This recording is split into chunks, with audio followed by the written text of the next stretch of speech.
అవును. రామ్ చరణ్ అలానే ఎన్టీఆర్ రాజమౌళిని తలుచుకొని వణికిపోతున్నారు. వివరాల్లోకెళ్తే రాజమౌళి ఎన్టీఆర్‌తో 4 సినిమాలు తీశాడు. రామ్ చరణ్‌తో 2 సినిమాలు తీశాడు. ఇందులో ఎన్టీఆర్‌కి 2 హిట్స్, ఇండస్ట్రీ హిట్స్ అయితే ఇచ్చాడు. ఒకటి 'సింహాద్రి', ఇంకోటి 'త్రిబుల్ ఆర్'. అలాగే రామ్ చరణ్‌కి కూడా 2 ఇండస్ట్రీ హిట్స్ అయితే వచ్చాయి. ఒకటి 'మగధీర', ఒకటి 'త్రిబుల్ ఆర్'. అంత భారీ హిట్స్ ఇచ్చిన రాజమౌళిని తలుచుకొని ఎందుకు భయపడుతున్నా అనుకుంటున్నారా?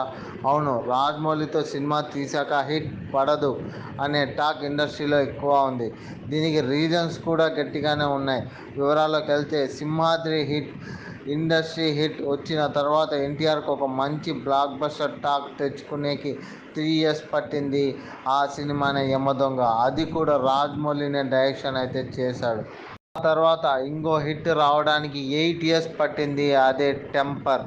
'టెంపర్'తో వరుసగా హిట్స్ అయితే ఎన్టీఆర్ అయితే కొట్టాడు. ఆ తర్వాత 'త్రిబుల్ ఆర్' సినిమా తీసి బ్లాక్ బస్టర్ కొట్టాడు. నెక్స్ట్ 'దేవర' రాబోతుంది.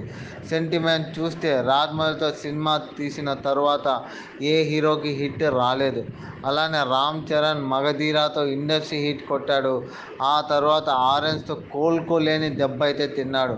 ఒక మెగా పవర్ హిట్ అందుకునేకి 8 years పట్టింది రామ్ చరణ్కి. అది కూడా రంగస్థలం వచ్చేకి.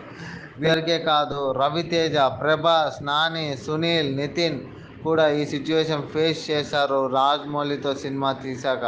మరి చూడాలి, గేమ్ చేంజర్తో రామ్ చరణ్, దేవరాతో ఎన్టీఆర్ ఈ హిస్టరీని తిరగ రాస్తారో లేదో.